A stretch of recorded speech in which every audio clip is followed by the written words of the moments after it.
মানে বাচ্চা যার পড়ানোর দায়িত্ব ছিল সে ছিল বাচ্চার দুপুরে মিড ডে মিলের খাবার জোগাড় করতে যাওয়া। স্কুলে পর্যাপ্ত টিচার নেই। যারা শিক্ষক তারা যদি রাস্তায় ধর্ণা দেয়, তারা যদি পুলিশের হাতে মার খায়, লাঠি খায়, শিক্ষক হচ্ছে সমাজের মেরুদণ্ড। পুলিশ যদি সেই শিক্ষকদের মেরুদণ্ডের হাড়গুলোকে ভেঙে দেয় মেরে। দেখুন, সরকারি স্কুলে আমরা যখন পড়াশোনা করেছি তখন সরকারি স্কুলের যে পরিস্থিতি ছিল, আমাদের বাবারা কাকারা সরকারি স্কুলেই পড়াশোনা করে এসছে, তখন একটা গুণগত মান উন্নত ছিল।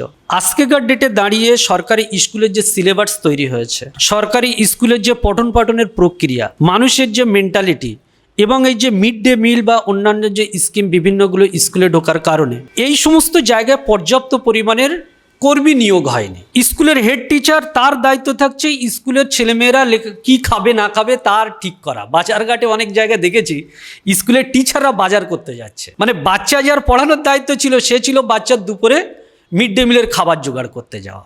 স্কুলে পর্যাপ্ত টিচার নেই, স্টুডেন্ট অনুপাতে টিচার নেই। আজকেকার ডেটে বিশ্ব বাজারে যে প্রতিযোগিতা, সেই প্রতিযোগিতার জায়গা থেকে গার্জেনরা মনে করছে যে আমার বাচ্চা ওই প্রতিযোগিতামূলক শিক্ষাটা এই সরকারি স্কুলে করতে পারছে না, তার উপযুক্ত পরিবেশটা সরকারি স্কুলে নেই।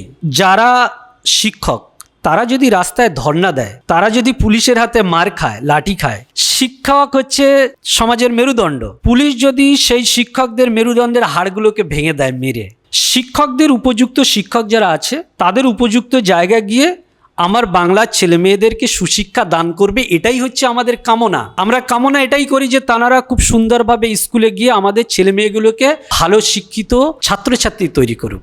এটা আমাদের বাংলার মানুষের চাহিদা। কিন্তু রাজনৈতিক পরিস্থিতি বলুন বা অন্যান্য দুর্নীতির কারণে যে পরিস্থিতিটা হচ্ছে, এগুলো না হওয়াটাই ভালো। আর আমরা যদি ক্ষমতায় আসি তাহলে আমরা এই সমস্ত বিষয়গুলোকে খুব দায়িত্ব নিয়ে দেখব, যাতে সঠিক টিচার নিয়োগ করতে পারি এবং সময়ে সময়ে টিচার নিয়োগ করতে পারি।